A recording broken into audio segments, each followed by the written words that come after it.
Hi, everyone. Thanks for joining us. We're going to give it a second here while people trickle in.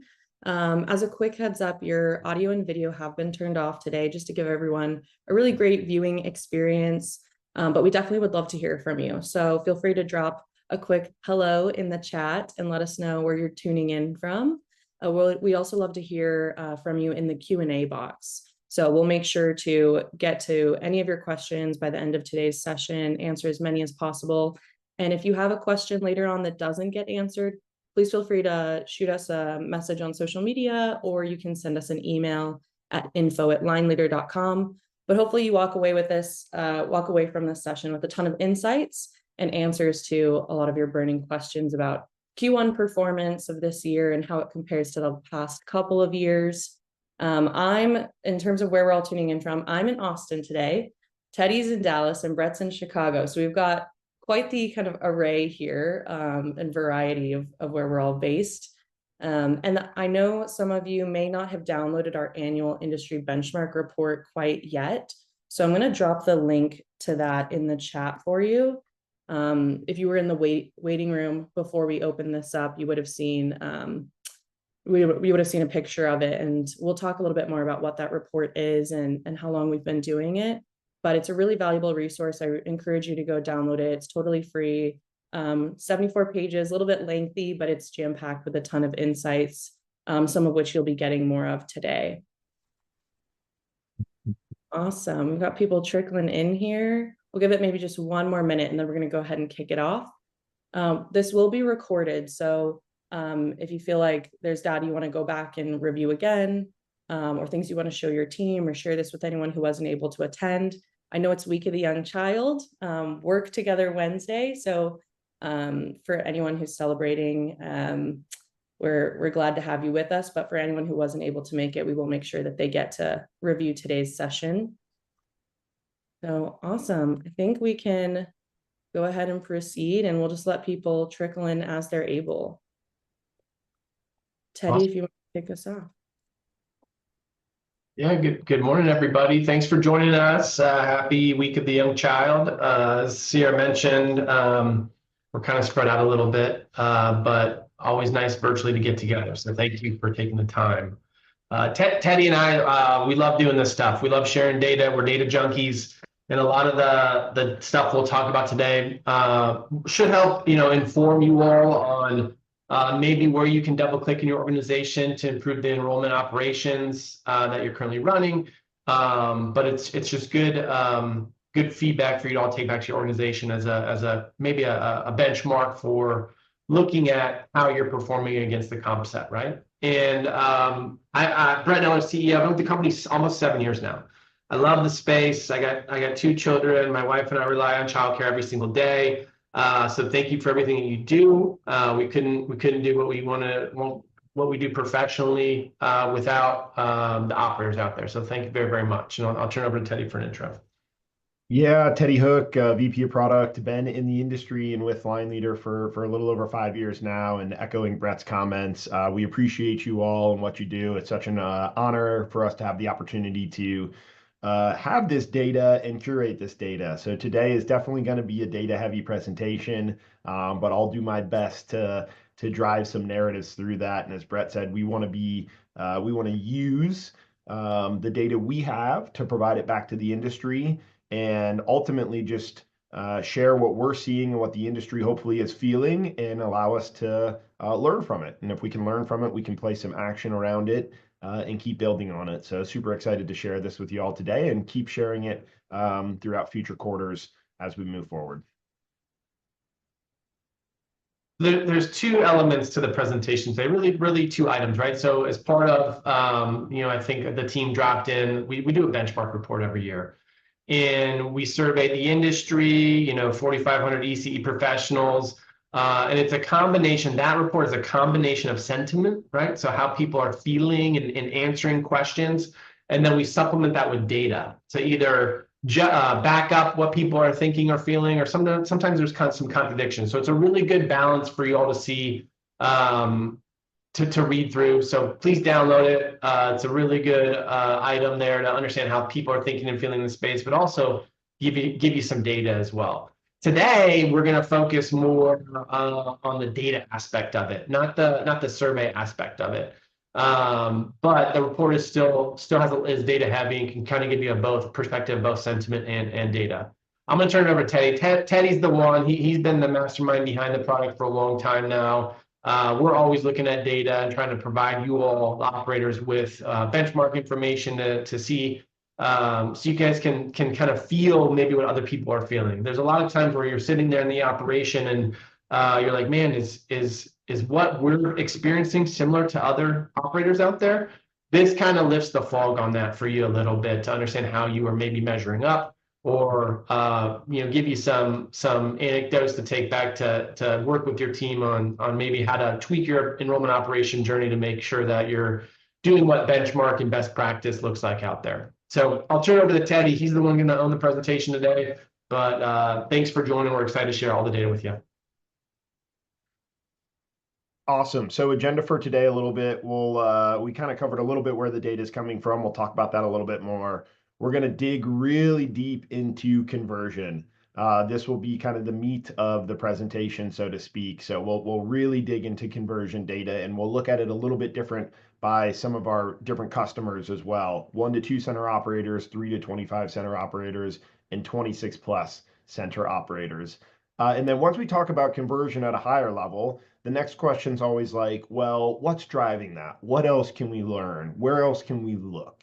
And we'll take a look back at 2024, and we'll start pulling apart the data a little bit more and try to understand some other trends and some other places we can look. So the goal is to understand what's happening, get consensus on what's happening, build benchmarks around what's happening, and then see if we can piece by piece layer down to understand a little bit more what's driving our overall enrollment conversion.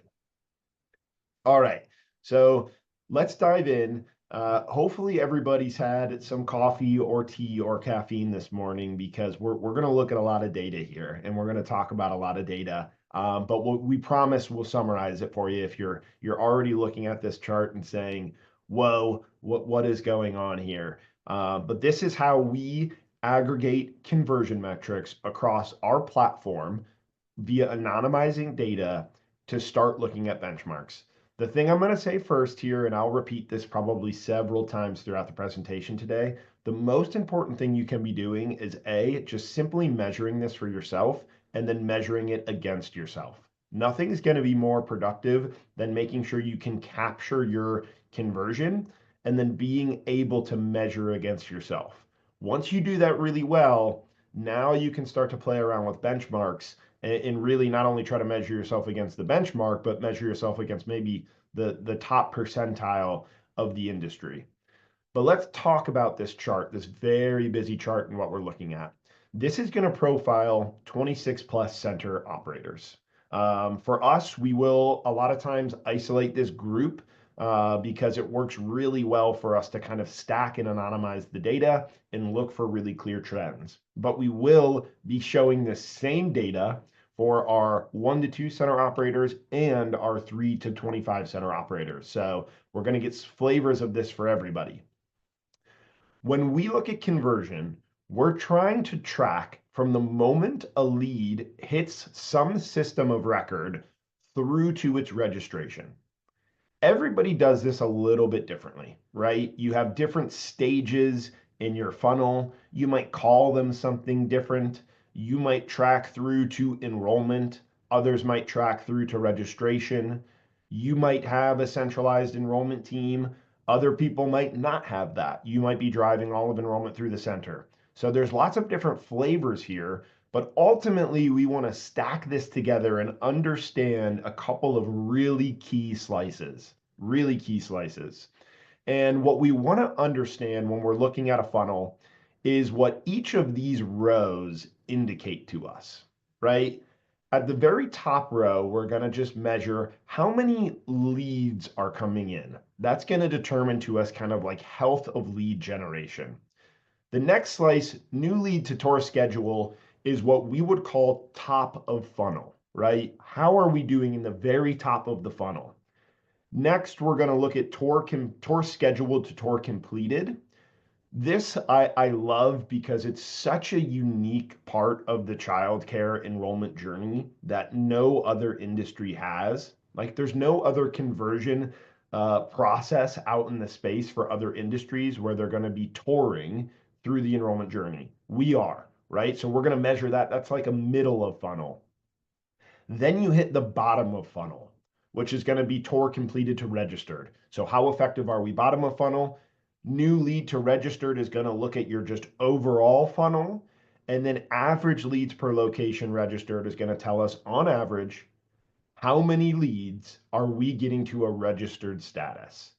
So again, this is going to indicate to us 6 really important slices of the funnel.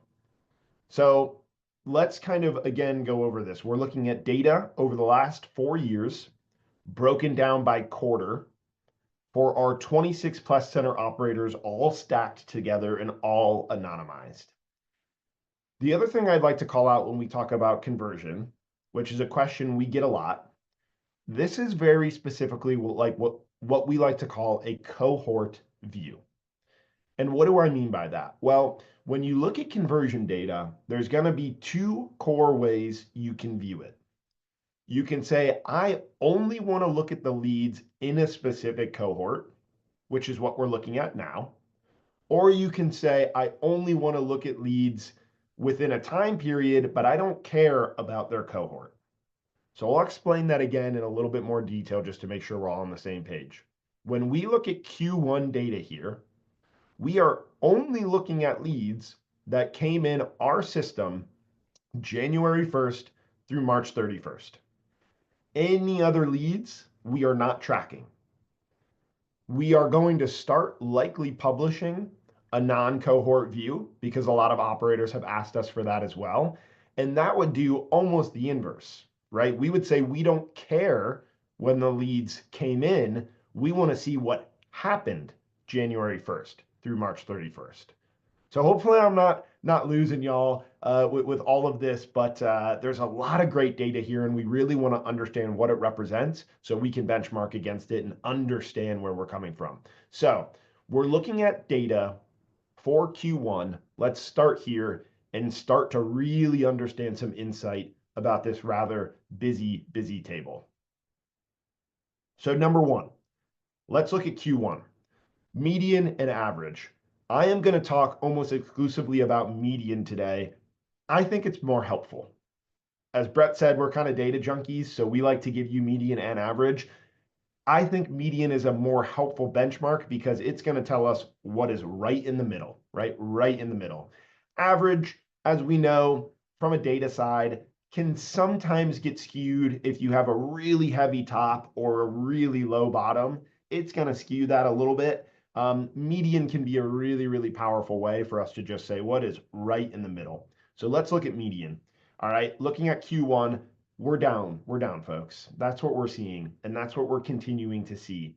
It's not huge, but we are trending a little bit down. And this is in leads generated over Q1. So what we're saying is if you're a 26 center operator, right?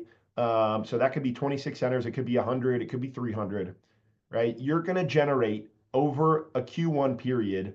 You were in 2022 around 120 leads. 2023 saw growth, right? A 7% growth up to almost 130. And now we've trickled down a little bit, 116 and 107. So what that's telling us is over the last 4 years, we're seeing fewer leads come into the funnel, just enter the funnel, than we have over the past 3 or 4 years. We're not going to hit the panic button. It's an 8% decrease, right? It's not huge, but we can take that away first, right? We're seeing fewer leads coming into the funnel. Now let's look at a little bit of a harsher analysis.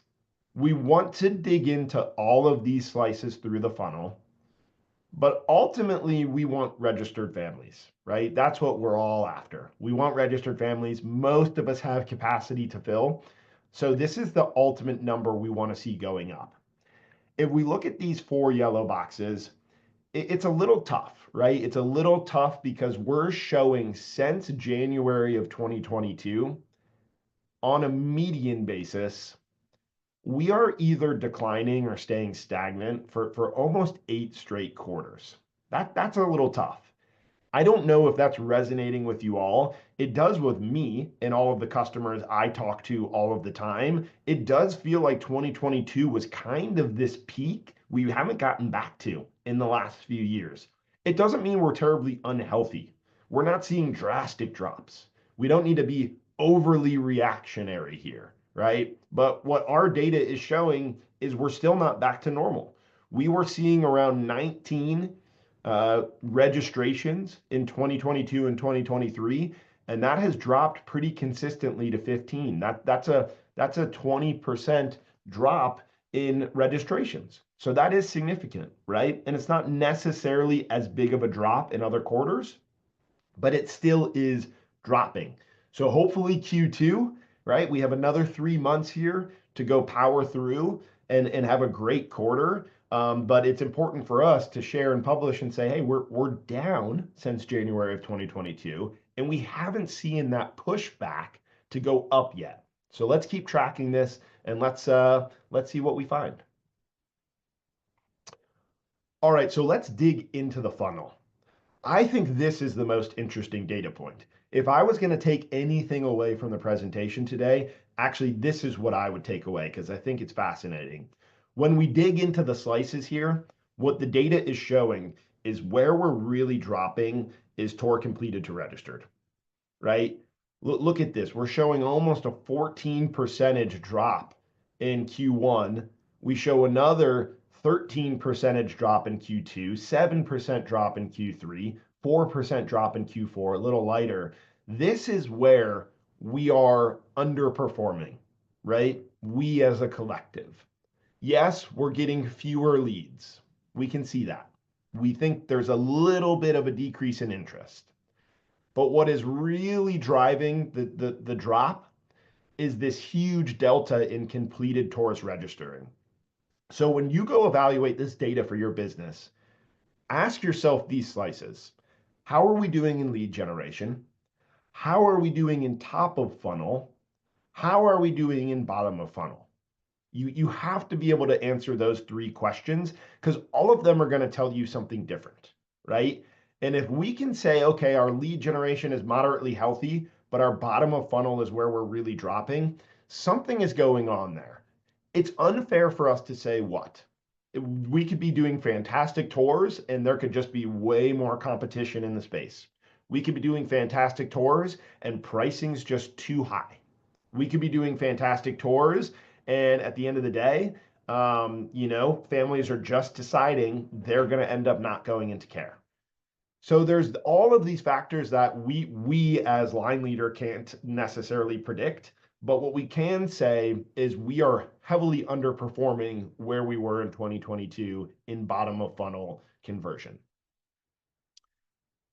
Now, I've been a little doom and gloomy, but let's look at the positives. Where are we overperforming? And that's top of funnel, right? We're seeing consistent 5 percentage point increases in our top of funnel performance.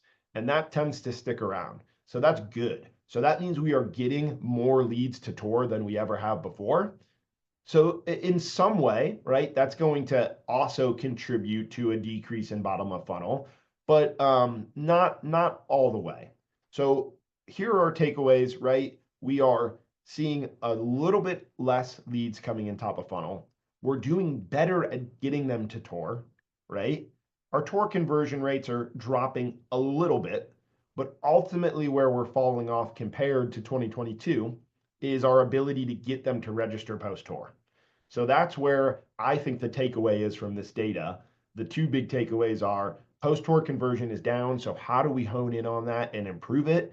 And ultimately, we haven't seen this kind of push back to more leads registered yet. And hopefully we will soon. It feels like we're slowing down in terms of the decrease, but we haven't seen the increase in our data as of yet.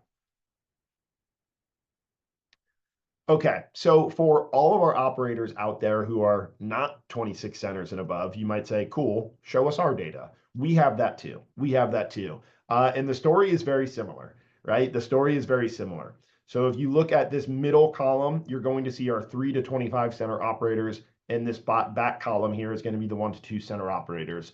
Ultimately, you're still seeing this decrease quarter over quarter, right? This is just looking at Q1, and we're stacking here the last 3 years. But what I think is really interesting is you see kind of a pretty big jump between leads generated between our 26 center operators compared to our 25 center operators and below. That makes sense, right? You're very large operators in the space. Quite frankly, probably have a lot more capacity to go spend on lead generation. That's a very expensive endeavor, generating leads, right? They just don't happen. You have to really work for them. And this cohort will have more resources to go do it. But if you look at the funnel, right, if you look here really deep in the middle of this chart, you're not seeing a huge discrepancy. And actually, in some cases, in the bottom of the funnel, you will see some areas where our fewer location operators are actually performing better than our larger ones. But ultimately, I think, again, if you're going to look at this and you're going to say, hey, Teddy, this is so much data, what's my takeaway? Well, again, as a collective, we are seeing fewer leads generated and fewer leads registered. We do know that our larger peers are really strong at generating leads compared to some of our peers with fewer locations. So if I'm sitting at a 1 to 2 center or a 3 to 25 center operation, maybe that's an area, if we have the ability to focus on, we can. Can we just simply generate more leads, right? But also we're going to take away the same things in the funnel. 48 to 33 here is our drop. 40 to 33. We know we're struggling in these segments, bottom of funnel too, and we're also okay. We're okay top of funnel. So we have really the same takeaways in all of our market segments,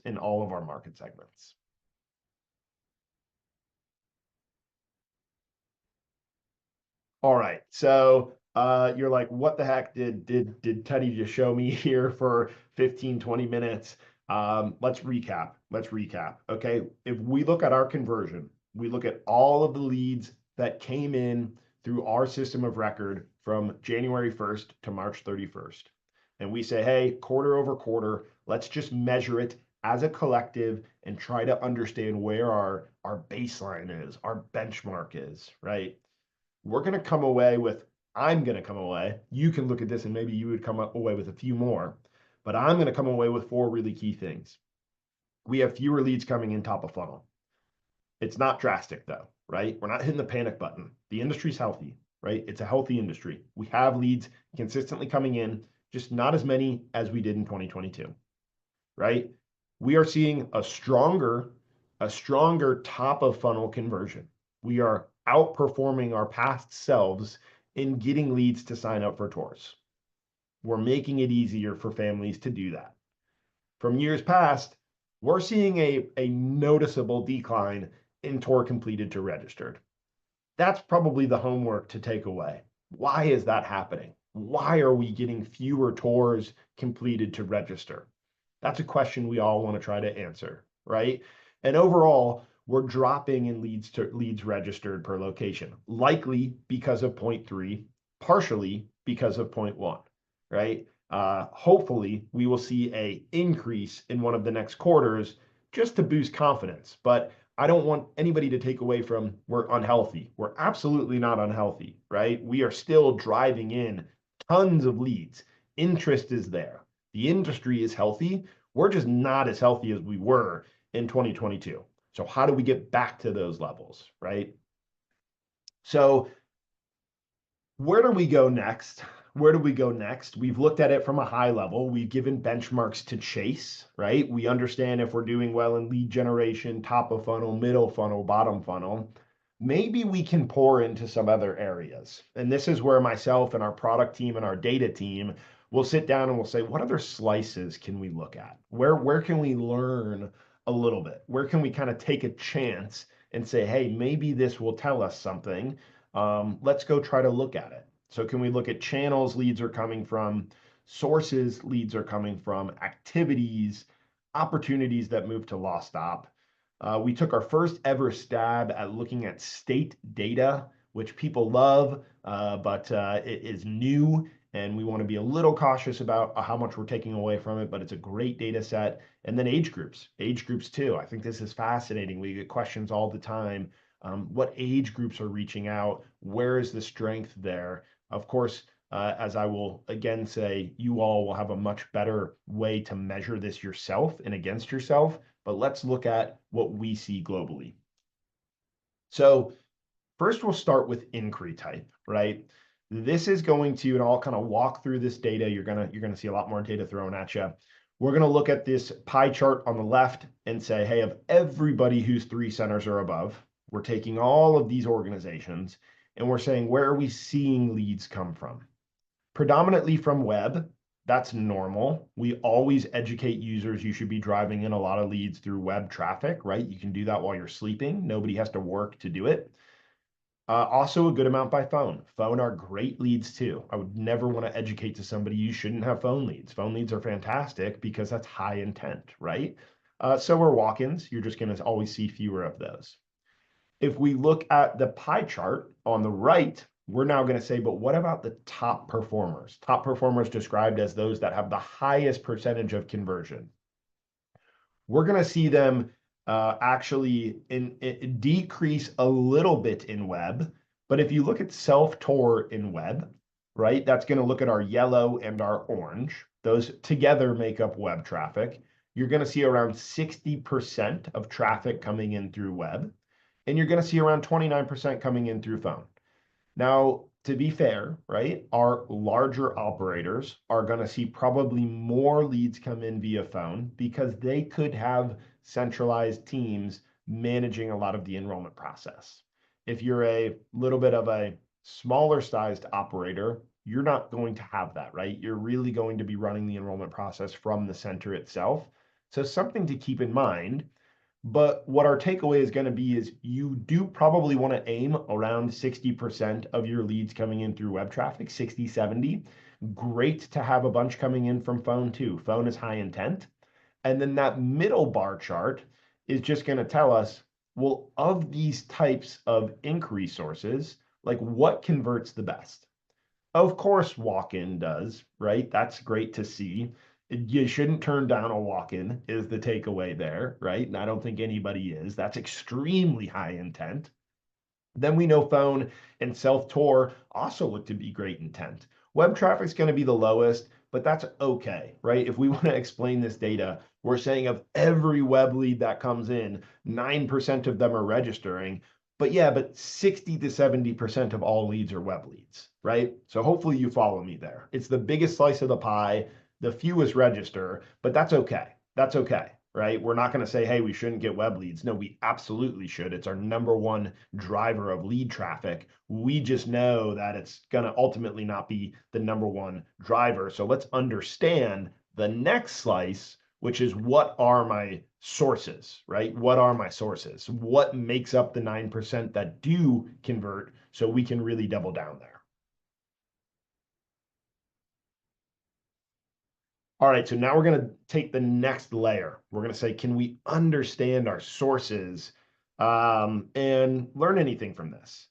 Well, I'm not going to say anything here is going to just totally jump out at the screen from you. We said here walk-ins are our best converter. Now we're saying here referrals are also your best converter. That's kind of a little bit obvious, but is good to know. Let's not turn down any referrals either, right? Those are fantastic sources.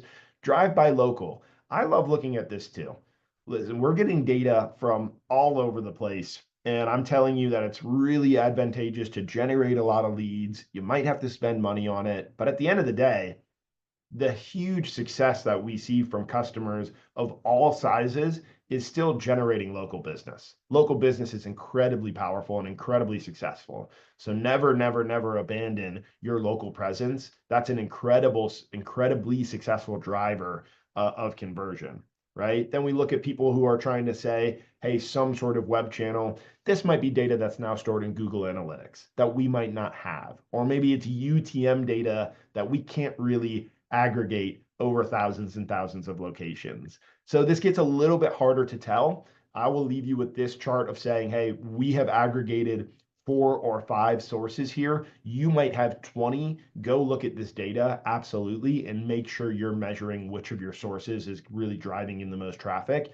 You're going to have a much better time doing this than we can, because it's very hard to aggregate and anonymize this data. But the other takeaway is we are from social channels.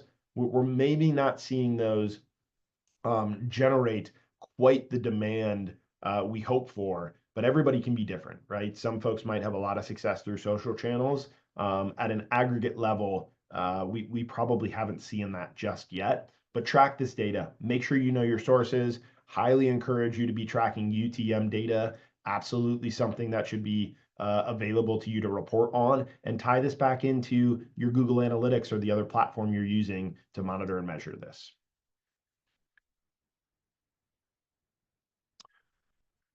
So let's look at communication strategy. This is a fascinating topic. This is an area where I think we can actually join other industries. Earlier, I said, hey, we are so unique. We're unique in many ways in what we do. The tour being, to me, one of the most fascinating parts. Where we're a lot like other industries is our communication touches. If you talk to marketing leaders in any industry, you can have a conversation with them about, hey, like, how many touches should we be giving to a prospect, right? This is normal conversation that's had across all industries. So we looked and we said, hey, who are our most aggressive, our most passive, and maybe our highest converters in terms of their touch points. So if we say most aggressive, right? Most aggressive, that's going to say you're generating up to 8 or 9 texts and 17 emails through the conversion funnel, right? 20 digital touch points. Pretty aggressive, pretty aggressive. Most passive, you're seeing almost 1 or 2 texts and emails, right? Pretty passive. Maybe that's a heavily phone call driven environment, right? Median, you're going to see somewhere around this 2-to-1 ratio of texts to emails. And that's going to really translate to our highest converters, right? Median, I'm sorry, is maybe a little bit closer to 3-to-1, but our highest converters is going to be 2-to-1.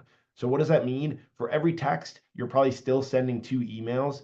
We think text is a much more convincing method to engage with families, but emails are very cheap and they contain very good information you can't relay via text, right? I can't provide a handbook via text. I can do that via email. So emails are absolutely valuable, and you're going to look somewhere around that 13, 14 touch point. So this is just good to measure. Again, measure against yourself, right? Measure against yourself. Look at your touch points. If you're like, hey, we're doing 3, that's probably too low. If you're doing 20, 25, you're probably bombarding families and maybe not hitting the key points you want to hit along the journey. You have to factor in phone calls here too. If you are a heavy phone call driven operation, that is great. That's just very hard to scale, but there's nothing wrong with making phone calls. That's a very good way to engage. I would just still encourage text. It's extraordinarily powerful. That looks really, really good when you look at the highest converters.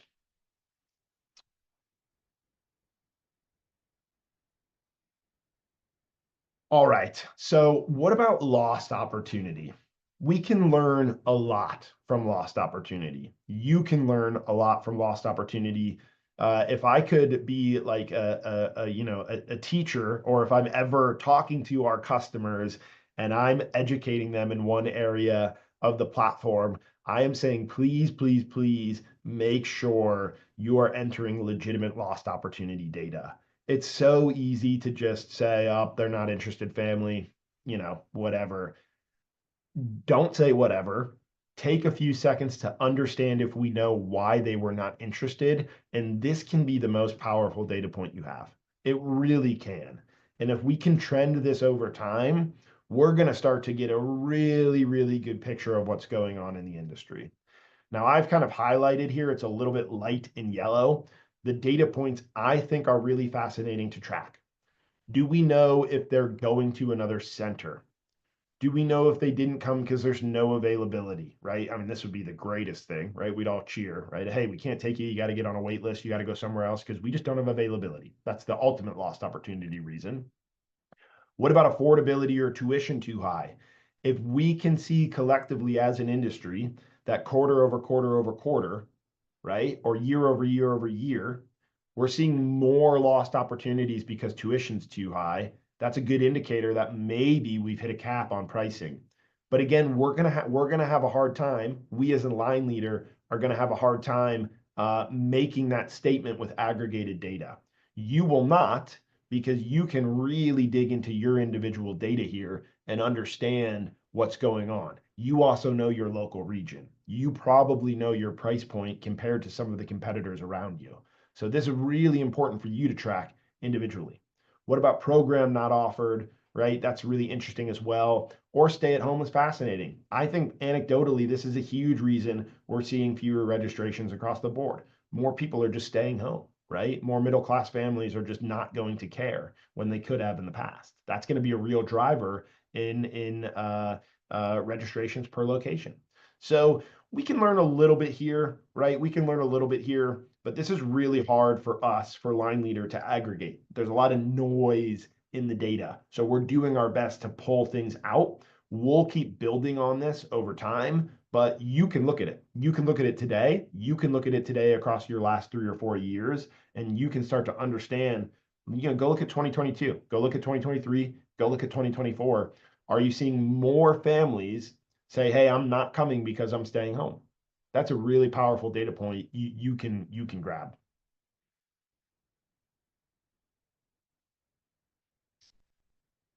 All right, stick with me through this one, right? This is fun. This is a fun one, but there's a lot going on, and this is where you might say, wow, these guys really are data junkies. But this is kind of fun to look at. And this was our first stab at saying, hey, what if we tried to understand what states are seeing interest in the pipeline? So let's just take this chart in the top left of our screen and start to understand, what do the bars mean? The bars mean how many leads are generating per location. So yes, for us, when we look at our data set, we're saying in South Carolina, we're seeing 1,200 leads generated per location across 2024 year, really high. But then our purple line graph is going to indicate to us, but how are those converting? How are those converting? So before we all say, oh my God, we got to go open a center in South Carolina tomorrow. Well, maybe we don't, right? Maybe there is oversaturation there, because while there's a ton of leads coming in, there's a ton of interest, we're not seeing a ton of conversion.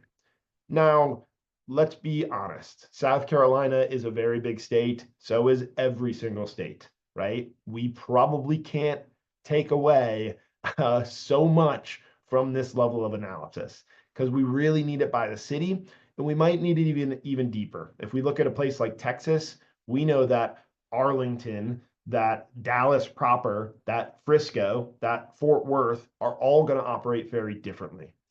As we grow, if you all like this data, right, we will continue to capture it and we'll continue to slice it. But I think this is fascinating view. I think it does tell us a few things, right? If we look at the other side of the chart, it's going to look at some of the lower end performers. California can be a really tough market at times. Again, now we're talking about a massive state. So we cannot just bucket California into one data point. We need to go understand that at a very granular city level. But it is telling us a few interesting things. And generally, if we see high lead, high conversion, that might indicate to us that's a good market, right? That might indicate to us it's a good market. But we want to show this data. I think it's a fascinating view. I want us as in LineLeader to keep aggregating it and looking at it. But I will caution, very much so, it's a little tricky for us to make an assumption just at a state level. We probably need to get this down to a city level, and now we're really looking at some interesting points. But let's go ahead and look at one more view at it. We said, hey, let's scatter plot it and see what we can find. Maybe the takeaway here is we all should go book a trip to Hawaii and see what's going on down there with a really decent interest and really high conversion, right? So that's a kind of fascinating. But ultimately, you can kind of look to the edges a little bit and try to understand, is this a state where we're seeing really high interest, really high conversion, or the opposite, right? Or the opposite, somewhere where we're seeing low interest, low conversion could indicate a pretty competitive space as well. So fascinating data. Let us know if you guys like this, if you want to see more of it, because that will allow us to understand if we should keep producing it. But I'll slap a label on it and say, hey, maybe a little too early to tell before we really use this productively. But it's a start. It's a start and really interesting to see.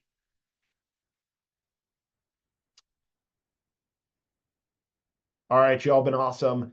We are finishing up here. Last data point we wanted to look at was age. So we said, hey, let's look at our age groups. If we take and anonymize data throughout our entire system and try to understand through 2024, who is reaching out to us? Who is reaching out to us?